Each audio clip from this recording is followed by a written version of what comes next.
Bonjour à toutes et tous. Merci d'être présents pour ce webinaire autour de la présentation de la Corélie et du Decode. Alors avant de commencer, je vous propose de présenter toutes les personnes présentes. Alors pour la présentation de la Corélie, nous avons Patrick Cohen, engagé depuis les années 90 sur la question de la déontologie, notamment en tant que coordinateur du groupe de l'Europe du Sud, qui a rédigé la Charte éthique européenne. Patrick Cohen a notamment occupé les fonctions de président de la CNCDP et est l'actuel président de la Corélie. Claire Sylvestre Toussaint, qui est engagée depuis 2010 sur la question de la déontologie, a notamment occupé les fonctions de présidente de la CNCDP et est l'actuelle secrétaire de la Corélie. Outre ses activités professionnelles en exercice libéral, elle exerce également en qualité de chargée de cours à l'université en éthique et déontologie. Et pour la présentation du Decode, nous avons Marie-Claude Guette-Marty, psychologue en libéral, a exercé une vingtaine d'années en protection de l'enfance. Membre de la FFPP depuis 2003, la déontologie est l'un des fils conducteurs de son engagement professionnel et fédéral. Actuellement coordinatrice du Decode, elle a été présidente de la CNCDP à 2 reprises. Marie-Françoise Valax, actuellement retraitée de l'enseignement supérieur, a créé et animé divers enseignements de la réflexion sur la déontologie dans la pratique de la recherche, de la formation et de l'exercice professionnel en psychologie. Membre du CNCDP pendant quelques années, elle a rejoint le Decode en 2023. Et moi-même, Basile Olivier, psychologue en milieu scolaire depuis une dizaine d'années, actuellement coprésident de l'Association nationale des psychologues de l'enseignement catholique et membre de la Corélie depuis 3 ans. Donc nous allons vous proposer dans un premier temps une présentation de la Corélie et dans un second temps une présentation du Decode.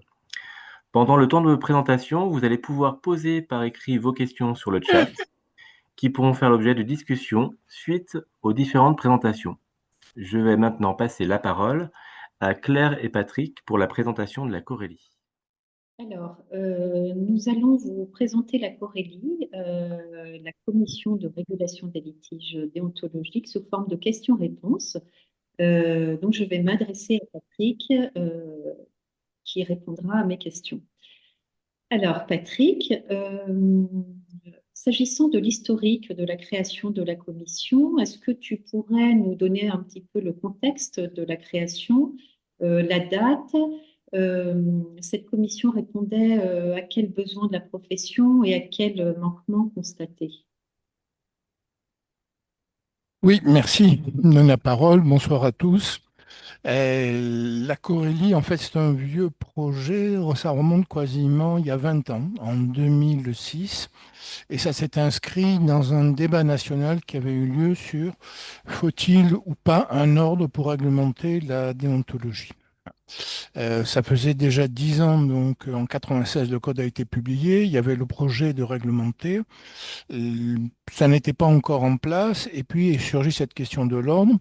Et à l'époque, il y avait en gros deux tendances, ceux qui étaient favorables à un ordre, ceux qui ne l'étaient pas et qui préféraient euh, qu'on travaille à un autre modèle, donc de protection et de reconnaissance du code. Le positionnement que j'avais à l'époque, je veux dire, c'est qu'on a du mal à se mettre d'accord. Ça fait 10 ans qu'ils sont passés, il y a des demandes des usagers. Et j'avais proposé à l'époque qu'on mette en place une instance interne qui, au moins dans le court terme, pouvait permettre d'écouter, d'entendre les demandes et d'y répondre avec contradictoire. J'y reviendrai, hein. Il a fallu plusieurs années pour que finalement ce projet aboutisse et c'est seulement en 2016 que la FFPP l'a repris à son compte en créant dans un premier temps une démarche expérimentale pour tester ce que pourrait être cette instance et 2 ans plus tard, ça a été validé comme une commission permanente qui fonctionne depuis. D'accord. Et concrètement, qu'est-ce que c'est que cette commission de régulation des litiges? Alors, elle a pour objet de recevoir les plaintes ou les litiges, hein, émanant des psychologues contre des psychologues de la FFPP, mais ça peut être aussi émanant de psychologues de la FFPP, je préciserai. Et généralement, c'est plutôt des usagers donc, qui se plaignent. L'idée, c'est qu'ils aient un espace possible où leur plainte aboutit et la commission a pour objet de traiter de manière équitable cette plainte, c'est-à-dire à la fois d'entendre la demande de l'usager, mais aussi permettre au psychologue d'abord d'être informé qu'il y a une plainte contre lui et de pouvoir se défendre lui-même. Mhm. Donc là, on voit bien dans ce que tu expliques l'instauration de la dimension du contradictoire. Je crois que ça, c'est une notion très importante à expliquer pour les participants à ce webinaire, cette dimension du contradictoire au sein de la Corélie. Est-ce que tu pourrais nous en dire un petit peu plus? Oui, alors je vais peut-être prendre un exemple, ça sera peut-être plus simple à suivre.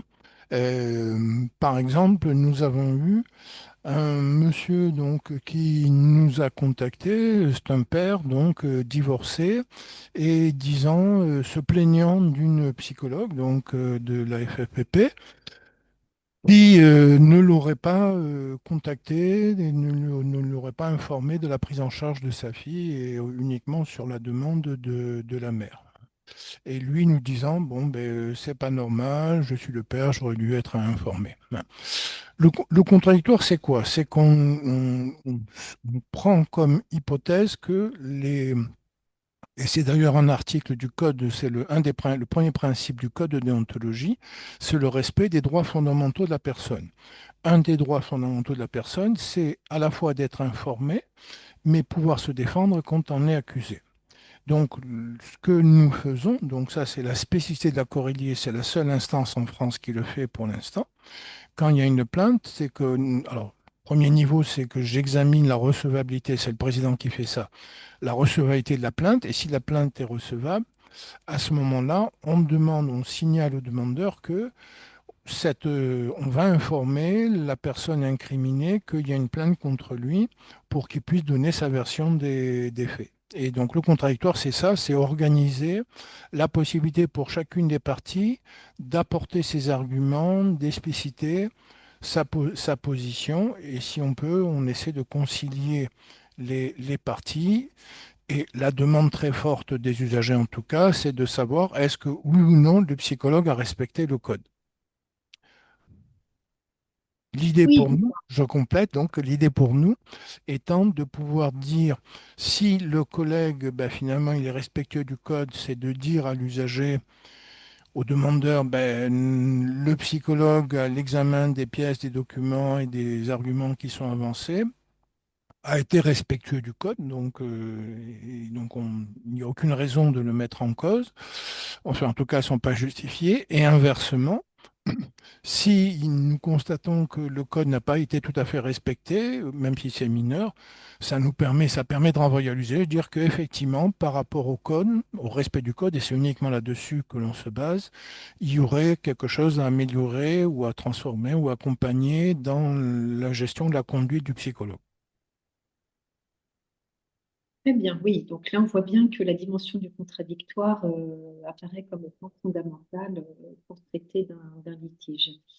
Alors, s'agissant du fonctionnement de la commission, de combien de membres est-elle constituée? Quelle est la durée des mandats? Est-ce que tu pourrais nous apporter des précisions? Alors, la commission est composée théoriquement de 6 membres. Pour l'instant, on n'en a que 5, hein, suite à une personne qui a terminé, en tout cas, qui a fini son mandat. Mais normalement, c'est 6 membres, de 6 à 8 personnes qui composent la commission. Donc, par ordre, il y a effectivement le président, secrétaire, 2 assesseurs, et puis donc des adjoints et des personnes qui siègent, hein.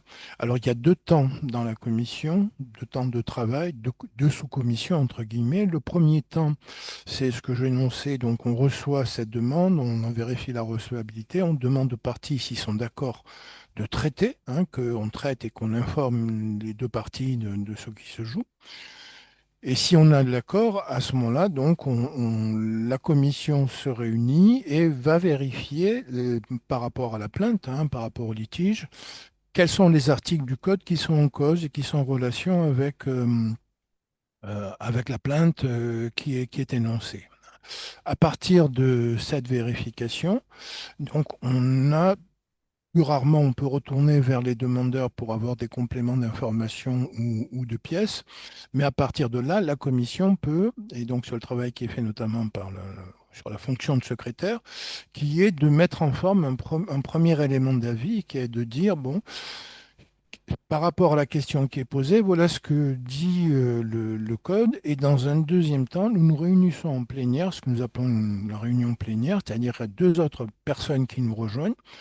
Quand je dis personne, parce qu'il se peut que ça ne soit pas forcément un psycho. D'habitude, il n'est composé que de psychologues, hein, la commission. Mais dans la plénière, on peut peut-être avoir un avocat, par exemple, qui participerait ou d'autres personnes qui viendraient. L'idée étant que là, une fois qu'on a pu statuer, qu'on est au clair sur y a-t-il ou non respect du code et à quel niveau précisément, on va statuer sur ce qu'on fait. C'est-à-dire que est-ce qu'on est dans un accompagnement, donc soit on est dans le soutien du collègue en disant ben non, il n'y a rien à lui reprocher, soit au contraire, ben, effectivement, il y a des choses qui seraient peut-être à revoir dans sa conduite professionnelle. Et là, le deuxième niveau en plénière, ça sera de pouvoir dire très concrètement, ben voilà ce qu'on fait. Alors, ça peut être un processus de conciliation entre les parties. C'est pas très grave, il y a peut-être un problème de communication. On les incite à échanger et à trouver un modus vivendi.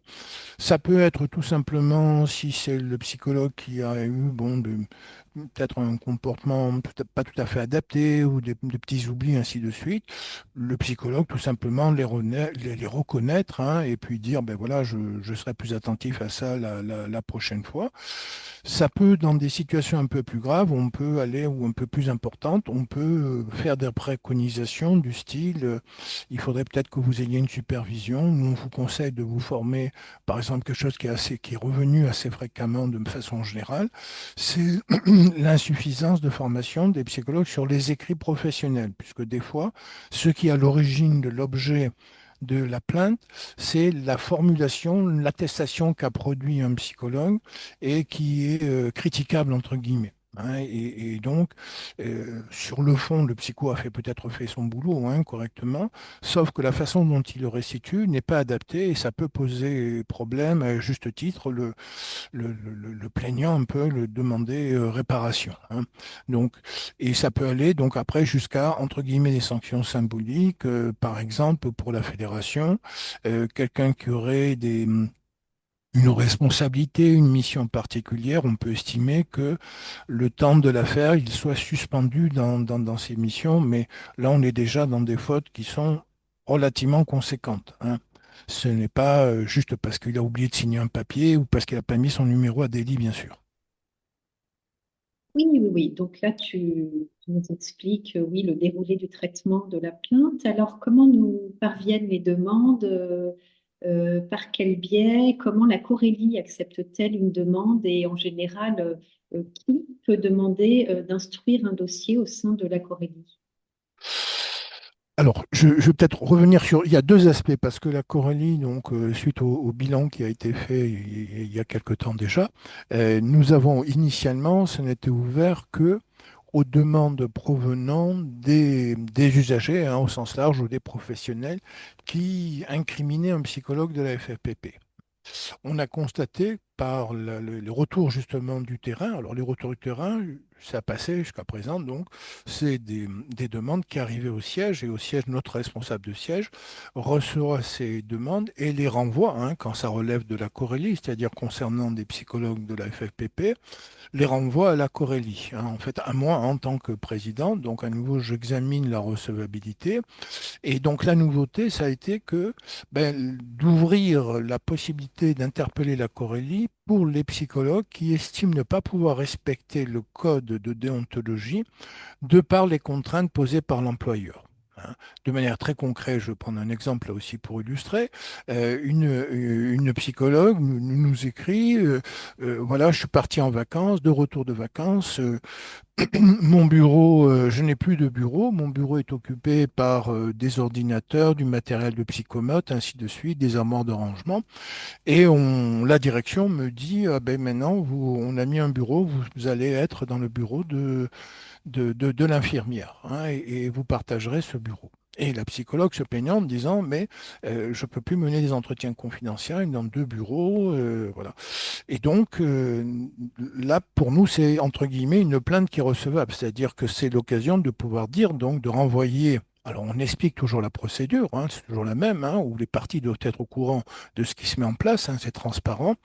Et à ce moment-là, on va pouvoir retourner vers l'institution. Si je reprends l'exemple que c'était une psychologue qui travaillait dans un établissement médico-social, on contacte la directrice de l'établissement qui nous répond et qui dit oui, mais moi j'ai un manque de place très important, il y a que elle travaille que 6 heures, un peu moins 10 heures par semaine, un peu moins parce qu'avec les réunions ça fait jamais que 6 heures et je peux pas bloquer un bureau pour ça parce qu'il nous manque des bureaux, ainsi de suite. Voilà. Ça va se passer comme ça, il y a une espèce de dialogue alors qui est pas très très long, hein. Il y a un échange de courrier entre le demandeur ou les parties, là en l'occurrence l'employeur, enfin là l'employeur cette dame, pour me dire voilà, sa demande ben, n'est pas justifiée, j'entends qu'il y a un problème de secret, mais on peut s'arranger ou l'infirmière sort, voilà. Et puis à partir de ces éléments de part et d'autre, nous statuons. C'est-à-dire qu'effectivement, on va dire oui, là, dans cet exemple précis, les conditions de travail de ces psychologues ne permettent pas le respect plein et entier de la déontologie, en particulier de la notion de confidentialité, de secret professionnel. Ou si les arguments portés. Vraiment, ce qu'il faut comprendre, c'est que, et notamment par rapport au fonctionnement traditionnel de la CNCDP, habituellement, on reçoit donc des demandes mais il n'y a pas ce travail d'échange entre les parties et, entre guillemets, de soutenir, d'argumenter ses positions. Et c'est ça qui est intéressant parce que ça permet et on a eu des exemples où, à première vue, le psychologue était concerné, attaqué, était en faute. Et en fait, à l'examen, je pourrais donner d'autres exemples un peu plus tard si nécessaire, mais à l'examen, en fait, du dossier, on se rend compte que non, il a été respectueux du code, mais que le demandeur nous a donné qu'une partie de l'information. Et du même coup, ce qui est important, ce qu'il faut savoir, c'est que souvent, les demandeurs vont se servir de l'avis soit parce qu'ils ont des procès en cours, soit pour alimenter un dossier, ainsi de suite. Et donc, nous avons une certaine responsabilité dans ce que l'on va dire hein, et dans le constat ou pas d'un non-respect de la déontologie par le psychologue. Et de quoi est constitué un dossier de la Corélie, justement? Qu'est-ce qui permet à la Corélie de pouvoir émettre un avis objectif dans sa synthèse et dans sa conclusion? Alors, ben déjà, ce qui le permet, c'est qu'on entend les deux sons de cloche. C'est-à-dire que quand ça démarre, c'est uniquement la version du psychologue, hein, qui n'est pas du psychologue, de l'usager. Enfin, ça peut être un psychologue dans le cas que je viens de dénoncer. Mais on n'a que le son de cloche. On a eu dans un autre cas aussi d'un psycho qui disait, voilà, on ne respecte pas la confidentialité, il y a un problème, j'ai été recruté de manière inadaptée, ainsi de suite. Mais quand on donne la parole à la structure, il se trouve que c'est des psychologues qui avaient recruté, ben, on voit qu'en fait, ils avaient respecté la procédure et ils étaient eux-mêmes dans le respect du code. C'est-à-dire que c'est à la fois ce qu'expliquent les gens et les documents, les attestations, les différents papiers qu'ils peuvent avoir et qui vont nous communiquer et qui viennent attester leur dire. Hein. Et donc, ce dont on se méfie un petit peu, c'est le non-dit, c'est-à-dire qu'on nous donne qu'une partie, pas de la vérité, mais des faits, et on passe sous silence d'autres éléments, et donner la parole à l'autre partie en face, ça permet de compléter, d'avoir une vue globale sur la question, et c'est cette vue globale qui nous permet de nous positionner, je le répète, uniquement par rapport au code. C'est-à-dire, il ne s'agit pas d'examiner la pratique des psychologues, il ne s'agit pas de dire ils ont un bon référentiel ou pas un bon référentiel, c'est pas l'objet. Le seul objet que nous traitons, c'est le code dit ceci, dit cela. Si je reprends mon premier exemple, du père qui nous avait interpellé. Effectivement, dans le code, il est précisé que quand il s'agit de mineurs, il faut une autorisation des parents, hein. Bon, quand les deux parents ont l'autorité parentale. Et en fait, dans la réalité, en donnant la parole, la psychologue a pu démontrer que ben, ce monsieur, elle l'avait contacté et en plus, par téléphone, il répondait pas, elle avait laissé des messages, elle avait envoyé des mails et il répondait pas. Et donc, elle a eu la preuve, nous a apporté entre guillemets la preuve que oui, elle avait contacté, c'est lui qui n'avait pas voulu répondre.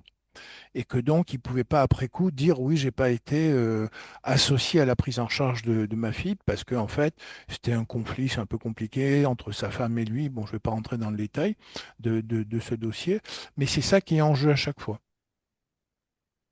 Oui, oui, oui. Donc là, on sent bien, comme on dirait, le traitement équitable des deux parties. Euh, S'agissant de cas où ça serait le psychologue incriminé, entre guillemets, qui pourrait avoir dérogé à la déontologie, tu parlais tout à l'heure des suites à donner au traitement des Oui, plaintes. On pourrait envisager donc au niveau des suites à donner du traitement de ces plaintes, donc des supervisions. Tu parlais tout à l'heure des supervisions, d'éventuelles formations pour le psychologue. Est-ce que des sanctions peuvent être mises en place? alors, c'est des sanctions, mais au sens positif du terme, hein, c'est plus du registre du Conseil.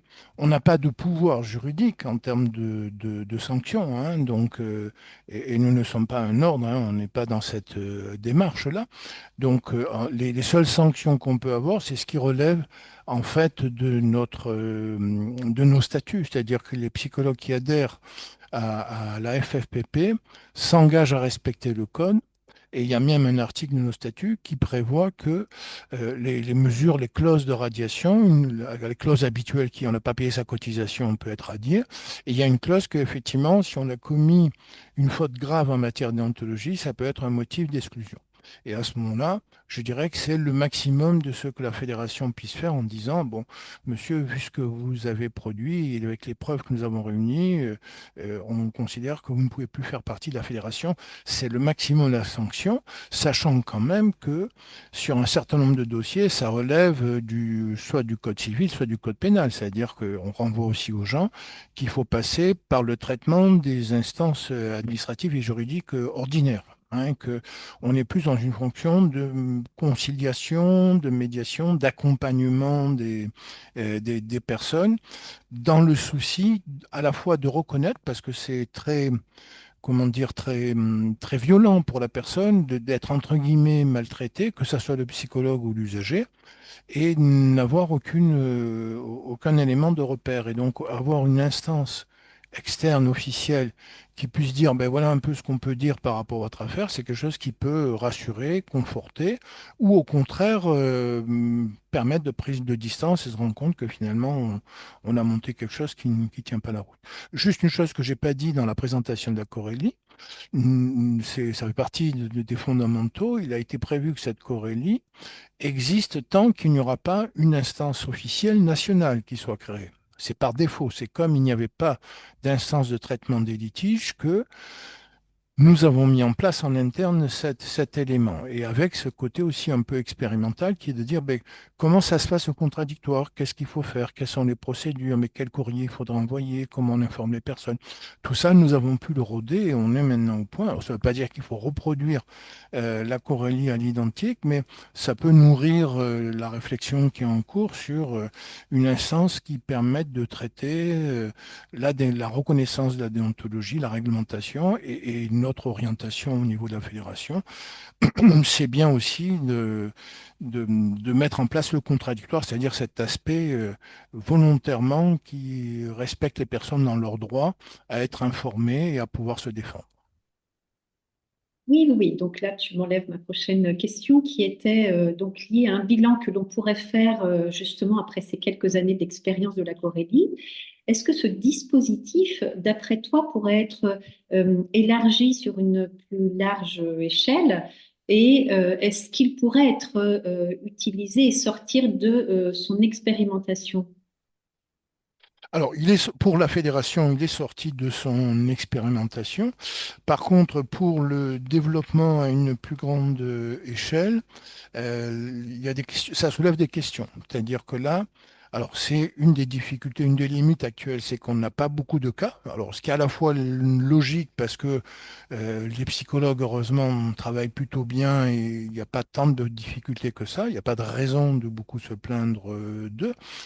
Donc on a assez peu de cas, mais bon, on ne touche pas tout le monde et ça reste quand même des cibles un petit peu restreintes.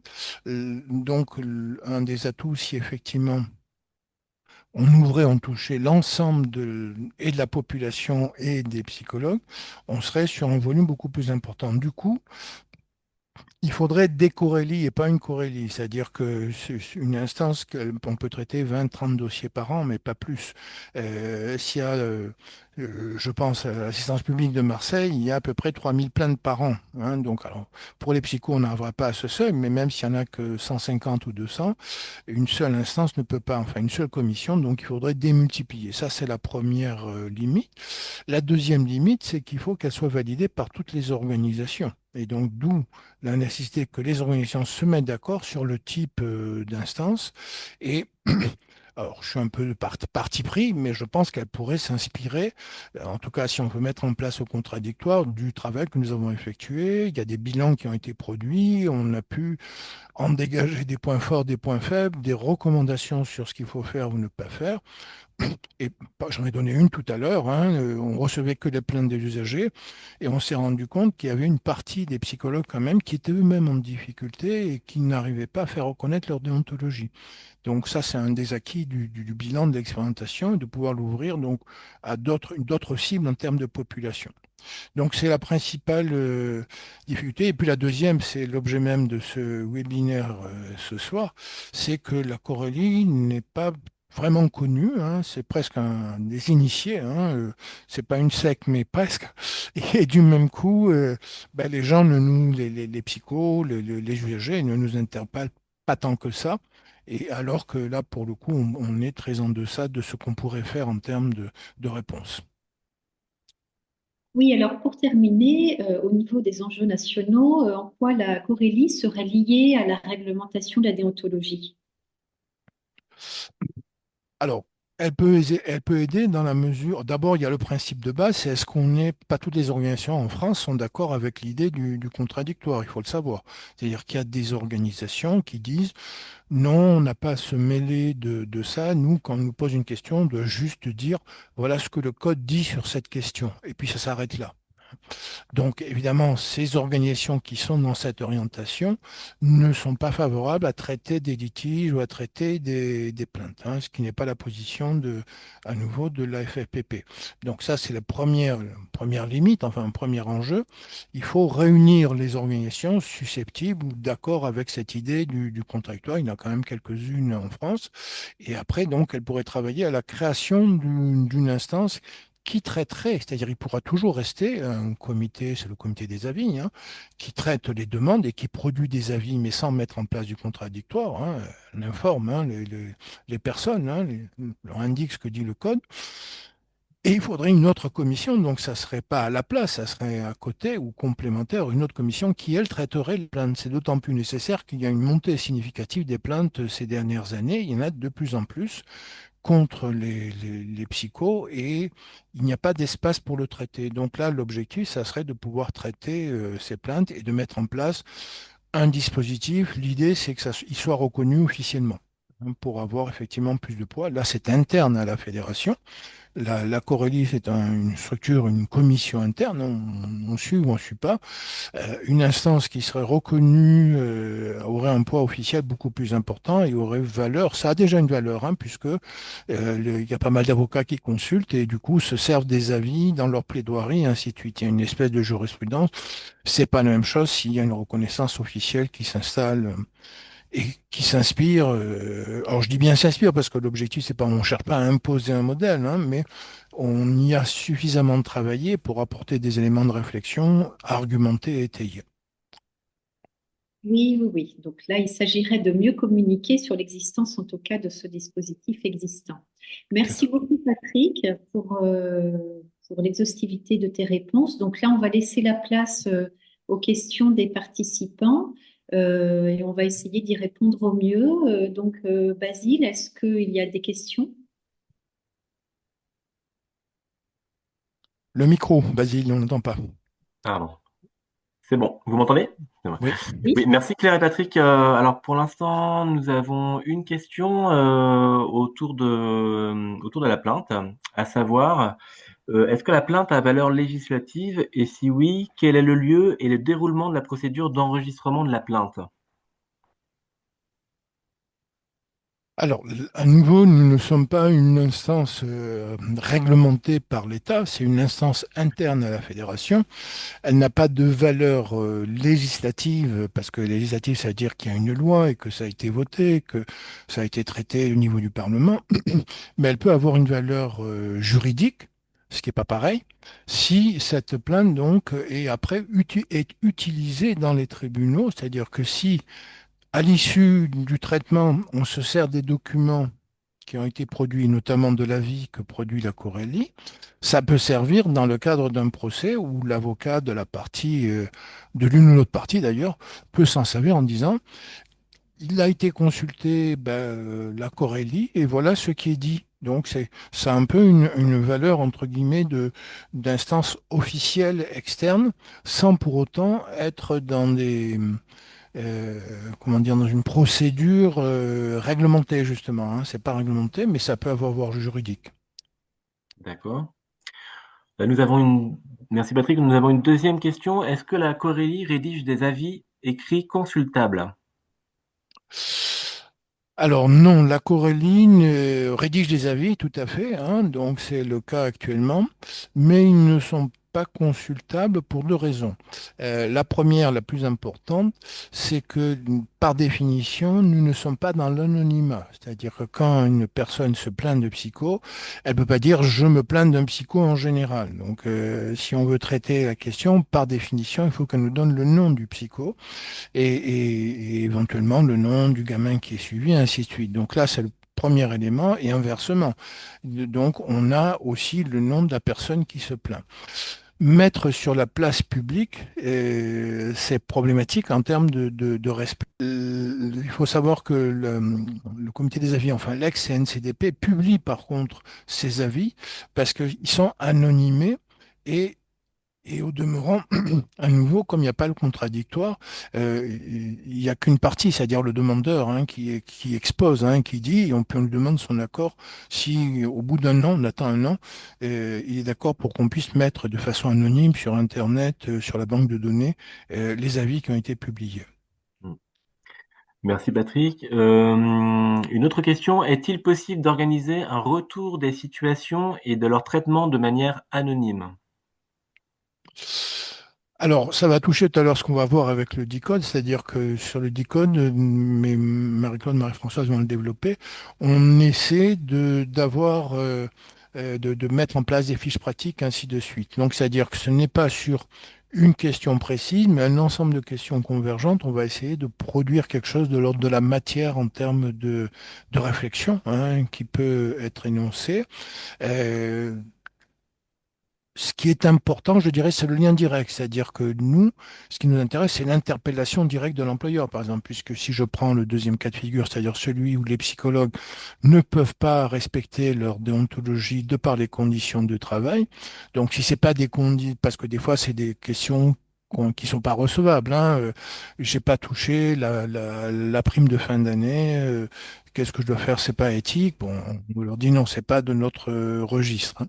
Mais sur un certain nombre de questions, donc c'est important qu'on puisse informer. Donc l'action, elle est directe auprès des usagers. C'est-à-dire que les interpellants ont une réponse directe de notre part.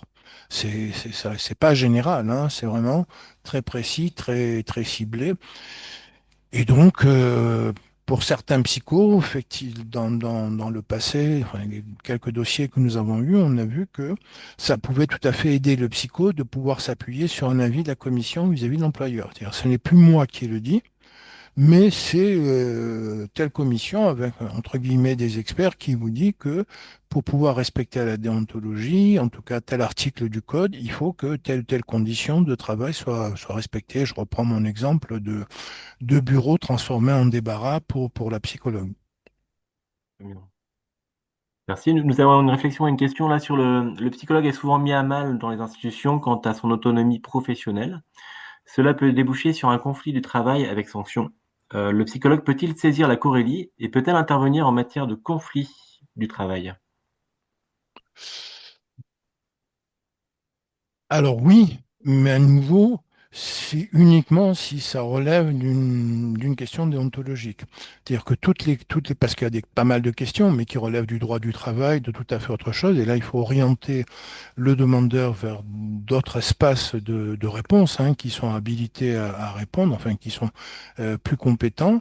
À nouveau, nous ne traitons que des questions de déontologie. Donc, si c'est bien des questions qui relèvent du code de déontologie, alors nous y répondons et on prend tout à fait nos responsabilités, y compris face à des employeurs. Très bien, merci. Alors pour l'instant, nous n'avons pas de nouvelles questions. Très bien. Donc, à ce moment-là, s'il n'y a pas de Ah, nouvelles questions au sujet de ce dispositif, pardon, excusez-moi. Excusez-moi, il y a une dernière question, je me d'accord. permets? Oui. Très bien. Euh, Quelle est la valeur d'un enregistrement effectué par les parents qui cache un micro sur un enfant dans le cadre d'investigations, par exemple, sur des suspicions d'attouchement sexuel? Je ne sais pas si Claire veut répondre, mais je ne me hasarderai pas trop parce Mm, que là, on touche à des questions qui relève du droit pénal, hein. C'est-à-dire mm. que l'agression physique ou sexuelle sur un mineur, c'est le droit pénal, hein. Donc là aussi, il ne faut pas se tromper là, de place que l'on occupe, hein. Nous ne sommes pas la justice et je dirais qu'il y a un certain nombre de questions. Il vaut mieux réorienter tout de suite les demandeurs vers les institutions légales en France et qui ont ces pouvoirs-là, hein, à la fois d'interroger, d'investiguer. On n'est pas des gendarmes. Bon, à nouveau, ce qu'il faut bien comprendre, c'est qu'on le fait avec comment dire, avec l'accord des parties, que ça soit celui qui est incriminé que celui qui incrimine. On lui propose un espace de conciliation, de réflexion, de travail sur ce qui s'est passé. On n'est pas un tribunal au sens classique du terme où, même si nous arbitrons, même si on prend nos responsabilités en disant là il y a eu une faute, là il n'y a pas faute, là il y a eu respect, il n'y a pas respect, mais tous les cas, d'ailleurs, il y a certains employeurs, on a eu le cas d'un employeur qui n'a pas, une fois qu'il a été informé de la nature de la plainte, n'a pas voulu continuer. Il nous a dit, j'en sors. C'est son droit, hein. On n'a aucun moyen de l'obliger, hein, d'aller plus loin. Oui, alors on est vraiment là pour la régulation des litiges déontologiques, avec une réflexion éthique, hein, bien sûr, mais effectivement, tout ce qui concerne les aspects légaux sont traités par les instances législatives en vigueur. Tout à fait. Alors, y a-t-il d'autres questions, Basile? Alors, il y a une dernière réflexion. Nous sommes de plus en plus interpellés pour faire des retours d'entretien d'enfants écrits, en termes d'écrit, notamment dans le cas de divorces compliqués. Sommes-nous obligés de répondre favorablement? Alors, vous imaginez bien que je ne vais pas répondre comme ça en 2 secondes, puisque par définition, il faut étudier ce dont il s'agit, quel type d'écrit, pour quelles raisons, dans quel contexte, avec quels interlocuteurs. C'est ce travail, hein, je veux dire, c'est pas juste à la volée comme ça des échanges. Mais par contre, ce que je peux dire à la personne qui a posé la question, c'est que, bien sûr, alors je ne sais pas si elle est adhérente, hein, à la fédération, mais si elle l'est, elle peut solliciter la Corélie, nous apporter des éléments formels et là, on étudiera le dossier et on pourra répondre de manière formelle à la fin, dire oui, quelle est la part, qu'est-ce qui est communicable, qu'est-ce qui n'est pas communicable, dans quel cadre, ainsi de suite. Mais ça fait l'objet d'un travail, d'une analyse des éléments. Oui, tout à fait. Mm. Très bien. Alors oui, donc Voilà. si pas d'autres questions pour le moment, on va laisser éventuellement la parole à Marie-Claude et Marie-Françoise pour la présentation du dispositif d'information, de conseil et d'orientation déontologique. Et puis à la fin, à la toute fin, au moment des conclusions, on pourra revenir sur certaines questions qui concernent plus précisément la Corélie. Donc on laisse la parole aux collègues suivantes. Donc, effectivement, nous allons vous présenter avec Marie-Françoise Valax ce dispositif qui s'appelle le DICODE. Donc, dispositif d'information, de conseil, le C, d'orientation pour le haut et déontologique pour le deuxième D. Donc, qu'est-ce que c'est que ce dispositif? Eh bien, il a été créé en 2023 suite aux conclusions d'un groupe de travail avec la commission de régulation de la FFPP, peut-être que vous connaissez si vous êtes adhérent, qui est une instance d'arbitrage voilà, qui est précieuse, qui se penche aussi sur nos statuts, qui fait différentes choses et voilà, qui nous a aidés un petit peu à réfléchir parce que, comme l'a dit Patrick, en fait, nous avions peu de demandes au niveau de la Corélie, environ une demande par an, c'est très peu, et nous nous sommes questionnés sur comment élargir un peu nos missions, comment mettre à contribution nos compétences. Alors, quel est l'objet de ce dispositif? Eh bien, c'est répondre à des demandes fréquentes d'information et de conseils émanant de psychologues et d'usagers de la psychologie. Car au départ, en effet, des demandes nous parvenaient un petit peu comme ça, tous azimuts, parfois d'usagers qui contactaient les coordinations régionales, ou qui avaient les coordonnées de l'un de nous, ou qui passaient par le siège. Voilà, on avait, mais également de psychologues, bien sûr. Donc, on se disait comment répondre de manière un petit peu plus formalisée et précise à ces demandes, car jusque-là, on y répondait de manière informelle. Voilà. Alors, quel est le fonctionnement de ce dispositif? Actuellement, il est animé par 2 membres, mais nous pourrions être 3, mais nous sommes 2 actuellement. Une coordinatrice, moi-même, et une assesseure qui est Marie-Françoise Valax. La procédure, eh bien, les demandes sont reçues pour l'instant, en tout cas, par le siège, généralement par le siège ou le président de la Corélie, qui les transmet au DICODE, donc via le président ou directement à la coordinatrice. La réponse passe toujours par une prise de contact téléphonique entre la coordinatrice, moi-même, et le demandeur. C'est très important, c'est pour cela qu'on demande en général, le siège demande à la personne de donner ses coordonnées téléphoniques.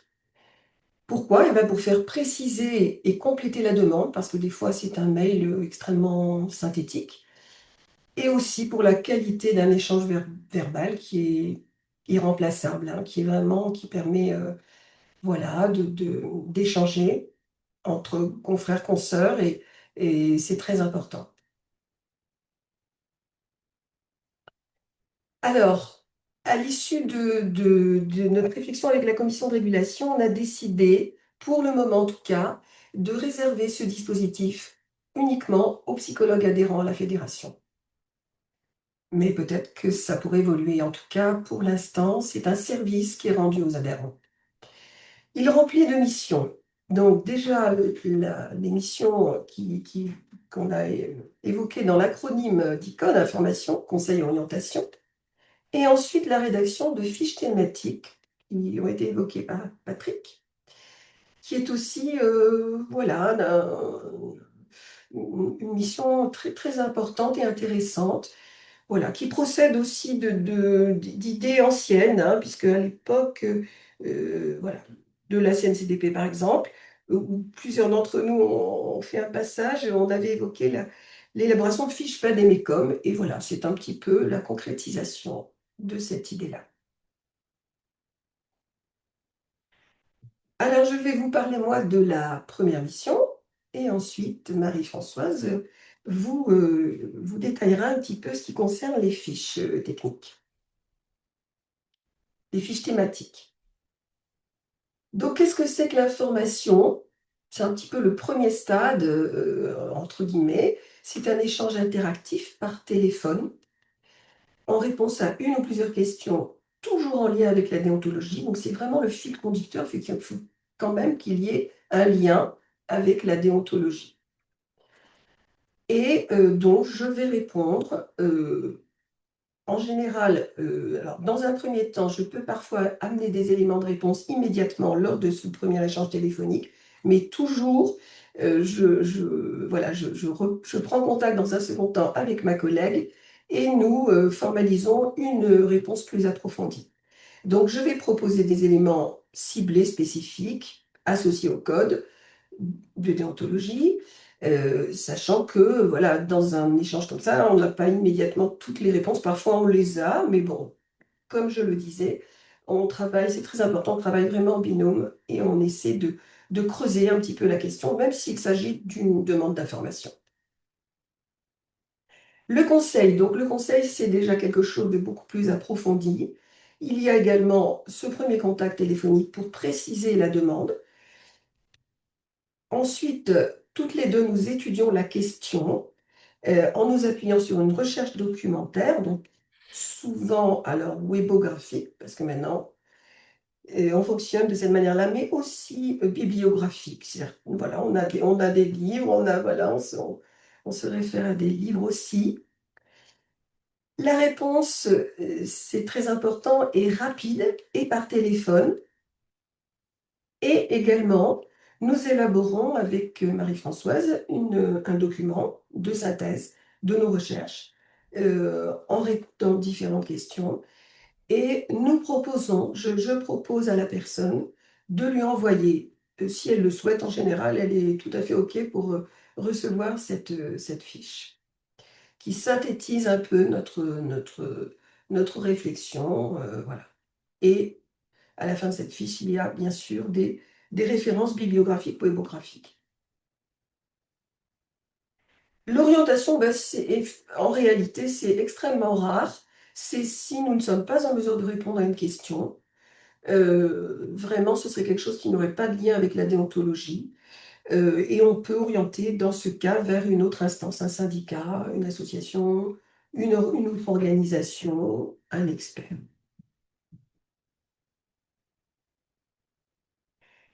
Alors, nous avons pensé intéressant de vous soumettre un exemple de conseil. S'il s'agit d'une demande d'une psychologue en libéral, que nous avons reçue en 2024. Donc, cette psychologue suit une mineure depuis 1 an, lorsqu'elle adresse sa demande, laquelle, dans le cadre d'une psychothérapie, donc conduite par cette psychologue, a pris conscience d'avoir été abusée par son compagnon et a porté plainte. Dans la foulée de ce dépôt de plainte, la psychologue a reçu un appel téléphonique d'un gendarme lui demandant de transmettre ses notes personnelles. Et bien sûr, elle s'adresse à nous en nous disant ben, je suis embêtée, je ne trouve pas pertinent de donner mes notes. Voilà. Elle souhaite un conseil sur la conduite à tenir. Alors, avec Marie-Françoise, nous avons choisi de répondre en 3 points, puisqu'il y avait bien sûr la question principale, c'était la réquisition de notes personnelles, mais en fait, on va voir qu'il y a d'autres points que nous avons traités, en tout cas. La question de la transmission des écrits d'un psychologue à la demande d'une instance judiciaire, ce qu'en disent le code et la législation. Alors souvent, le code, c'est une mine hein, qu'on ne connaît pas suffisamment, et si on le lit attentivement, on trouve des réponses vraiment très intéressantes, très claires. Et la législation, bien sûr, on cherche aussi ce qu'en dit la législation. Parce que le code, il est actuellement actualisé, donc il y a 2012-2021, donc tous les 10 ans. Donc, voilà, dans l'espace de temps de l'actualisation, ça bouge évidemment, la législation est modifiée. Et nous avons choisi également de traiter les précautions à prendre dans le cadre du suivi d'une personne mineure, parce que c'est un contexte particulier. Il y a la question du consentement, de est-ce que cette psychologue devait informer les parents de cette personne mineure ou pas. Et puis aussi, nous nous sommes penchés sur la législation en matière de violence conjugale, puisqu'il en était question. Voilà. Donc, on vous a ici produit, je ne sais pas si c'est très lisible, mais une fiche d'e-code téléphonique. Donc, on a pensé important de réaliser des fiches comme ça pour les archiver, pour avoir une trace de ce travail, en indiquant le numéro, l'ordre d'arrivée et l'année de la demande, les coordonnées du demandeur, sachant qu'ensuite on anonymise ces fiches. Donc, c'est un adhérent, forcément, en principe. Les répondants, donc nous deux, est-ce de quelle catégorie de demande il s'agit? Information, conseil, orientation. Est-ce que la personne est adhérente ou pas. Alors, il se trouve qu'on a pris quand même en compte des demandes, des petites dérogations d'anciens adhérents. C'est arrivé, voilà, à la marge, mais on a traité des demandes d'anciens adhérents en leur recommandant de renouveler leur adhésion.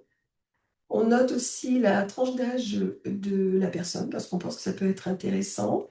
L'année du diplôme, le nombre d'années d'exercice, le champ d'exercice, comment la demande est formulée. Parfois, des personnes appellent le siège, parfois par mail. Courrier, c'est plus rare. La thématique de la demande, ensuite le résumé de la demande. Puis, il y a une deuxième partie de la fiche qui euh, synthétise la réponse apportée. Donc, au vu de la synthèse, nous proposons d'examiner les points suivants. Et pour chaque point, ce que dit le code, ce que dit la législation. À la fin, donc, nous mettons bien sûr tous les documents, toutes les références sur lesquelles nous nous sommes appuyés. Et enfin, nous mettons un dernier petit point qui, lui, va apparaître quand on va renvoyer le document écrit à la personne, qui est satisfaction par rapport à la réponse. Et nous sommes très fiers de dire que pour l'instant, vraiment, nous avons eu un taux de satisfaction très important.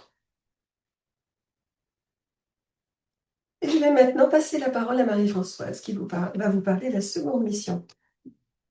Donc, la seconde mission du DICODE, c'est de rédiger des fiches thématiques. Ces fiches thématiques, elles vont porter bien sûr sur des questions déontologiques majeures ou récurrentes. Elles portent sur des faits de société. Elles sont définies par la Corélie. On se réunit tous ensemble pour définir les thèmes intéressants. Et elles portent donc sur l'actualité, sur des questions qui nous ont été posées, sur l'évolution de la déontologie, etc., etc. Enfin, elles porteront sur, dans la mesure où actuellement nous avons réalisé une fiche, dont je vais vous présenter un peu plus précisément. Et puis nous avons deux fiches en cours, une sur la télépsychologie, qui semble être une question importante actuellement.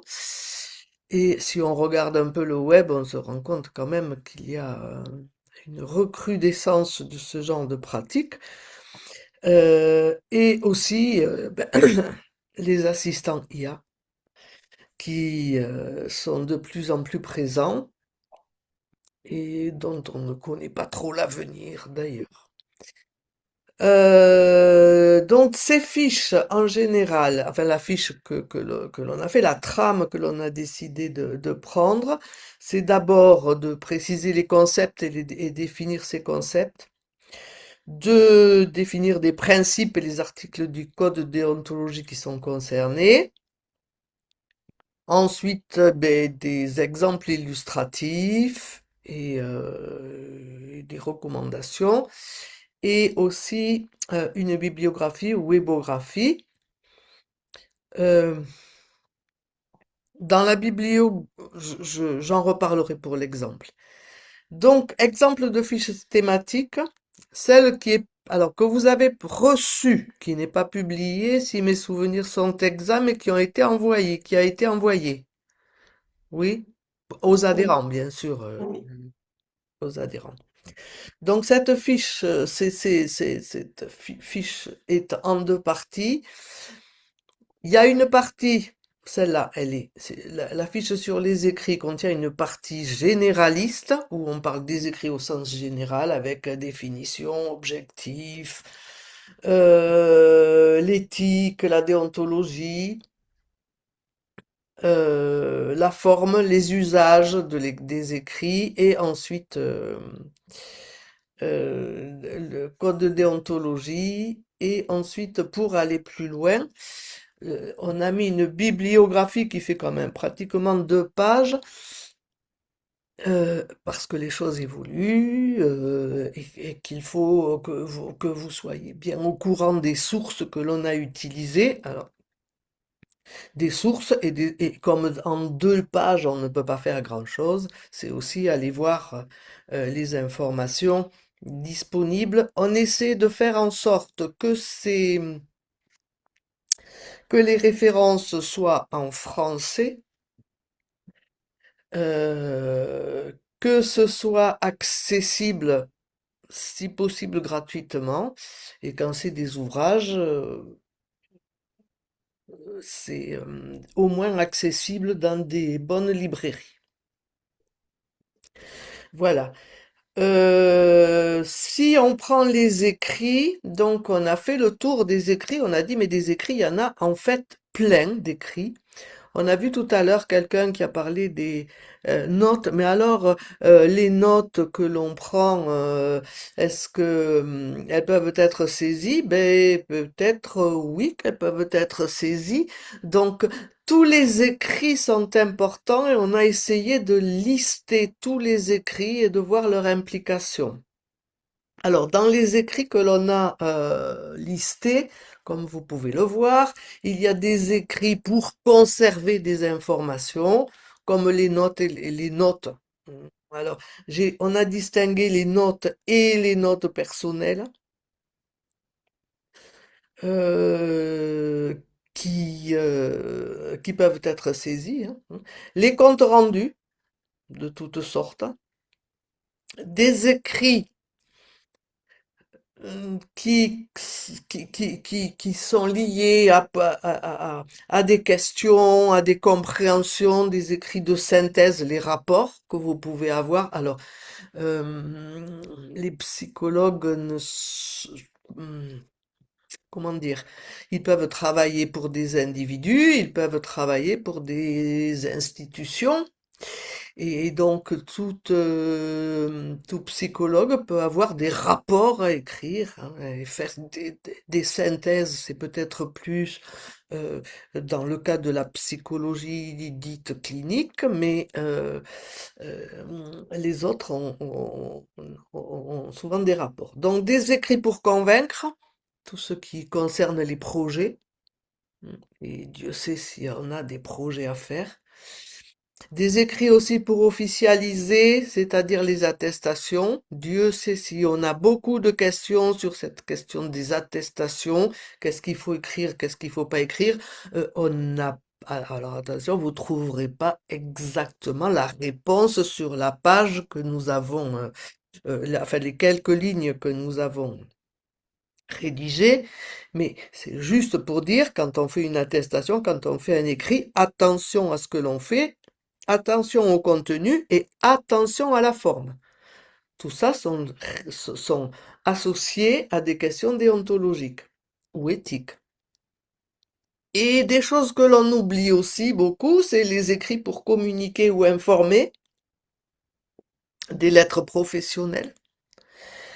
Des messages courts, les fameux textos, les messages courts et mini-messages, de plus en plus, et on utilise les réseaux sociaux. Bon, quand on fait un message court, déjà on fait des fautes parce qu'on n'a pas tous les doigts qui vont avec, qui sont bien placés, mais en plus on oublie quelque peu la forme parfois. Et pourtant, ils peuvent être importants dans le cadre de la carrière et des problèmes juridiques qui peuvent se poser. Le diaporama de présentation, ben pareil, hein, quand on fait un diaporama, qu'on le diffuse, ça peut poser problème. Si quelqu'un le récupère, parle à votre place, alors que vous aviez donné un tout petit exemple, eh bien, même humoristique parfois, ben, d'autres peuvent s'en emparer et faire des choses pas très, avec lesquelles vous ne seriez pas d'accord. Et puis, ce que l'on oublie, vous avez des outils à visée commerciale, publicitaire. Quand vous faites des blogs sur le web, ben, vous écrivez des choses que les gens lisent, et bien évidemment, toutes ces choses-là, elles, euh, elles sont concernées par la déontologie et la législation. Ne pas oublier aussi les deux. Si on prend le bilan du DICODE, sur les 3 dernières années, on a un nombre de demandes qui est en baisse. Visiblement, on en avait 13, on en avait 6 en 2023. On en a eu 3 en 2024 et en 2025, on en a eu une seule. Voilà. Euh, En général, enfin pour toutes les demandes, les personnes qui avaient les demandeurs étaient très satisfaits des réponses. Bizarrement, on aurait pu penser le contraire. Non, mais on fait ce qu'on peut avec ce qu'on a, mais peut-être qu'on a que la question aurait. Enfin, quoi qu'il en soit, on a une grande satisfaction. Et par contre, la visibilité n'est pas ce qu'elle devrait être. Et visiblement, elle se perd au fil du temps. Connaissance du dispositif, j'ai l'impression par rapport à vos remarques qu'il y a des gros problèmes entre CNCDP, DICODE, Corélie. Peut-être qu'il va falloir éclairer tout ça. Voilà, donc ce qui est euh, voilà à peu près donc rigoureux et récréatif et réactif comme vous pouvez le voir. Pour contacter le DICODE, donc c'est la coordinatrice. Alors normalement on aurait pensé à vous communiquer le téléphone dédié, mais non, on l'a pas encore, mais ça va venir bientôt. Il y aura un numéro de téléphone, donc vous pouvez envoyer un mail et ou donc à la Corélie ou au siège aussi. Voilà, ben, on vous remercie en espérant avoir plein de questions. Je vois que déjà vous en avez beaucoup, mais plein de questions que vous avez posées là, vous auriez dû les poser au DICODE ou à la Corélie. Merci à vous. Alors, merci Marie-Françoise, merci Marie-Claude. On peut démarrer avec une première question. Est-ce que le DICODE pourrait se substituer à une supervision de la pratique? Ouais, j'ai pas compris. Pourrait se substituer à une supervision? Non, en aucun cas. Non, non, parce que nous répondons à des demandes ponctuelles, précises et voilà, par téléphone, une demande, une réponse et voilà un document écrit, si la personne le souhaite et point, c'est tout. Donc en aucune façon nous ne pouvons, non, non, nous substituer, c'est pas du tout, du même registre, pas du tout, pas du tout. Mmh. Merci. Une deuxième question. Quels sont les liens entre la Corélie et le DICODE? Y a-t-il un contrôle ou une discussion entre les deux avant l'envoi des réponses ou la rédaction des fiches? Alors, pour ce qui concerne l'activité d'information, conseil, orientation, le DICODE est totalement indépendant, c'est-à-dire Marie-Françoise et moi gérons entièrement, toutes les deux, les réponses, hein, et les rédigeons ensemble. Et nous communiquons ensuite sous forme anonymisée à nos collègues de la Corélie la fiche pour information et puis avec l'idée d'un archivage peut-être que ça pourra se faire parce que il y a des questions extrêmement intéressantes. On travaille dur pour faire des réponses bien argumentées. Et donc, c'est une mine, c'est une, voilà, de choses qu'on a cherchées, donc qui pourraient être utiles. En ce qui concerne les fiches thématiques, c'est différent puisque on les choisit tous ensemble, donc c'est-à-dire la Corélie et le DICODE, tous ensemble, on réfléchit ensemble, c'est ce qui est d'ailleurs très fructueux, et on détermine les thématiques sur lesquelles on pourrait rédiger des fiches qui pourraient intéresser la profession. Donc là, on a parlé des écrits, comme Marie-Françoise l'a dit, la téléconsultation, l'IA, et on a aussi pensé au secret professionnel. Voilà, c'est en projet. Et puis sûrement d'autres thématiques. On choisit tous ensemble. En revanche, on rédige toutes les deux la fiche thématique et ensuite on la présente à nos collègues pour complément. Parce qu'on pense que c'est plus intéressant, voilà, qu'il y ait un deuxième regard, voilà. Et ensuite, quand on est tous d'accord sur le contenu de la fiche, ben, on la transmet à la présidence de la FFPP, puisque nous sommes une commission de la FFPP pour diffusion, voilà, pour diffusion aux adhérents. Voilà les liens. Merci. Alors pour l'instant, pas d'autres questions. On attend peut-être un petit peu.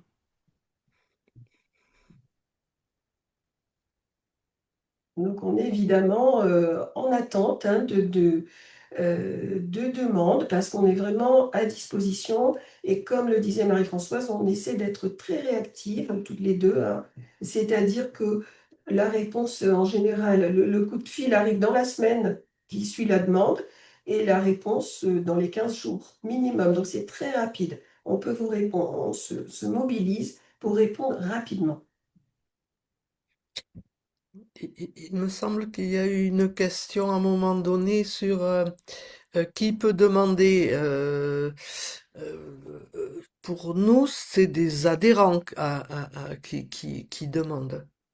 Donc, comment vous pouvez faire, vous, pour faire remonter des questions? Ben, vous pouvez, si, on a eu des psychologues qui ont fait adhérentes, qui ont fait remonter des questions, qui nous ont à nous posé des questions, me semble-t-il. Donc, c'est Alors, un comme moyen je disais tout à l'heure, on a accepté, qu'on a il me semble, accepté. 2 demandes de psychologues qui avaient été adhérents et qui ne l'étaient plus, mais voilà.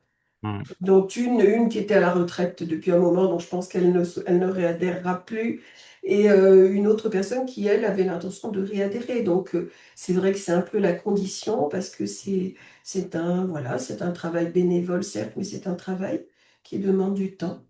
Et donc, pour l'instant, c'est une plus-value de la fédération, de ce que propose la fédération. Hmm. Je Un voulais Nous autre avons préciser, Oui. pardon, je voulais juste préciser que la différence fondamentale entre le G-code et puis la Corélie ne traite que des plaintes ou que des litiges. Alors que comme ça vient de vous être présenté, le G-code ne traite pas de plaintes, c'est-à-dire quand il y a un enjeu, un conflit, c'est pas de son ressort, c'est vraiment l'information, le conseil, l'orientation qui sont données. Donc c'est des réponses relativement concises, ciblées, et elles ne rentrent pas, il n'y a pas le contradictoire, enfin ce qui a été présenté. On est vraiment dans 2 niveaux différents d'intervention. Un généraliste d'information, hein, de conseil, d'orientation, et l'autre beaucoup plus ciblé d'intervenir dans le cadre d'un conflit. Hmm.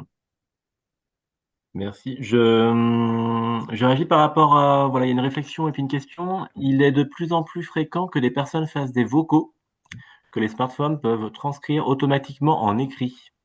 Cela pourrait-il s'ajouter à la liste présentée pour la fiche? Je suppose que vous parlez des écrits Alors, Oui, des vocaux, dans les des écrits vocaux, professionnels. des vocaux transformés en écrit, directement en écrit.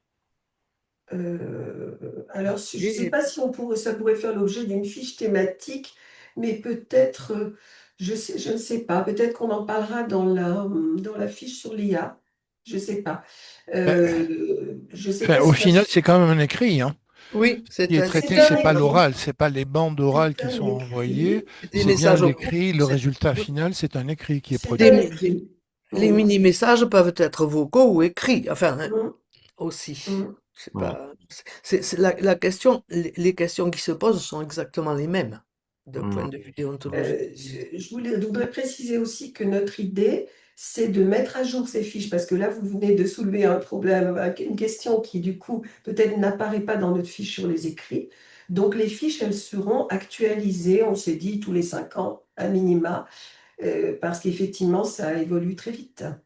Mm. Donc, bien sûr, il faudra actualiser ces fiches thématiques. Mm. Ce qu'on dit aujourd'hui ne sera peut-être plus valable tout à fait dans 5 ans, sûrement pas. Les grandes bases, oui, mais après, il y a des choses qui vont bouger. Oui.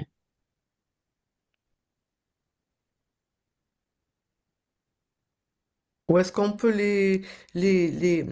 consulter les fiches, mais Mélanie a répondu.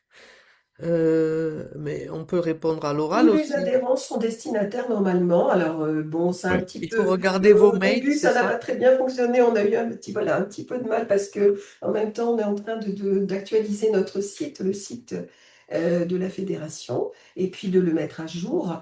Donc, normalement, tous les adhérents ont reçu les 2 fiches sur les écrits. Et si ce n'est pas le cas, il faut n'hésitez pas à le demander, je pense au siège, j'espère pas dire de bêtises, ou au webmaster, mais Oui, oui, c'est le siège.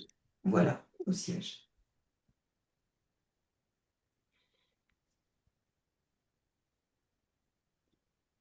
Très bien.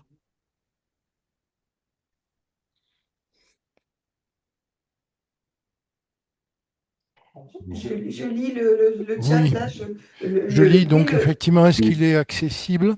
Oui, il est accessible aux non-adhérents, parce qu'ils peuvent devenir un jour adhérents, bien sûr. Et puis, c'était aussi un travail d'information que nous voulions faire. Il a été effectivement décidé que il est enregistré et il sera sur le site de la FFPP pour que, comme d'ailleurs il y a aussi une vidéo hein, qui présente le fonctionnement de la chorélie, son déroulé sous forme un peu d'une pièce de théâtre, entre guillemets. Donc, sur le site de la fédération, on trouve déjà pas mal d'informations, y compris les procédures qui sont mises en œuvre. Donc, Mm. une fois que ça sera mis en place, bon, d'ici quelques temps, ça ne va pas se faire demain, mais ça va se faire. Et à ce moment-là, on pourra réaccéder à ce webinaire et Mm. l'écouter tranquillement ou se rediffuser une partie tranquillement. Ouais. Ça rejoint la réflexion que malheureusement beaucoup de psychologues ne savent pas vers qui s'orienter dans le cas des différentes situations. Corélie dit code. Peut-il être envisagé un document qui synthétise? Qui Alors, synthétise quoi? sur le site qu'on va mettre à jour, il y a déjà une explication du fonctionnement de la Corélie. Il y a Mhm. aussi une plaquette, on a fait une plaquette, hein, Patrick, Oui. Oui. voilà, alors je ne sais pas si la plaquette, elle figure sur le site, je ne suis pas sûre. Je ne suis pas sûre qu'elle soit sur le site Alors, je pense, complète. je me permets juste, je pense qu'elle y est, et sinon les informations, en tous les cas, sont reprises sur les articles qui sont dans le site. Voilà. Il Et je manque confie. juste pour l'instant un petit topo sur le D-code qui est assez récent et que l'on va rajouter très prochainement. Certains d'entre vous posent des questions précises comme en cas d'information préoccupante, attouchement sexuel entre enfants, etc., etc., etc. Euh, le DICODE peut répondre à ça, mais on va pas répondre ici maintenant. Et on Mm. va même pas le conserver, ça. Et à vous d'écrire, donc c'est une bonne question peut-être à poser au DICODE. Là où vous trouverez de la réponse, c'est que tous les membres, hein, membres de la Corélie, du DICODE, sont des personnes, comme on l'a dit, on a une expérience en matière de déontologie et donc nous avons eu l'occasion de traiter quand même sur le long terme, le moyen et long terme, un certain nombre de questions assez importantes. Si je reprends juste ce qui vient d'être énoncé par Marie-Françoise, nous-mêmes, nous avons été amenés nécessairement, quand il fallait apporter des réponses, à chercher, nous renseigner. Et par exemple, j'ai souvenir d'avoir travaillé, du moins de me saisir de la notion de la CRIP, la cellule de recueil des informations préoccupantes qui définit toute une procédure. C'est-à-dire, et Mm. du coup, ces informations, ce niveau d'expertise que nous avons, nous pouvons le répercuter. C'est-à-dire que si on pose des questions comme celles qui viennent d'être posées, par rapport, mais que peut-on faire quand il y a un problème, une suspicion? Eh bien, vous avez la CRIP qui est une instance officielle, réglementaire, qui peut aussi traiter. Donc, c'est le travail, notamment au niveau du DICODE, d'orientation. C'est-à-dire que sur un certain nombre de questions, nous ne répondrons pas en première instance, mais on peut vous dire où trouver l'information. Je ne dis pas systématiquement, mais c'est tout l'intérêt. C'est-à-dire que vous n'êtes pas seul, vous n'êtes pas isolé, vous n'êtes pas perdu bien que les psychologues sont souvent seuls, vous avez des organisations professionnelles, et en particulier la FFPP, qui met en place un certain nombre d'outils qui accompagnent les psychologues dans leur exercice.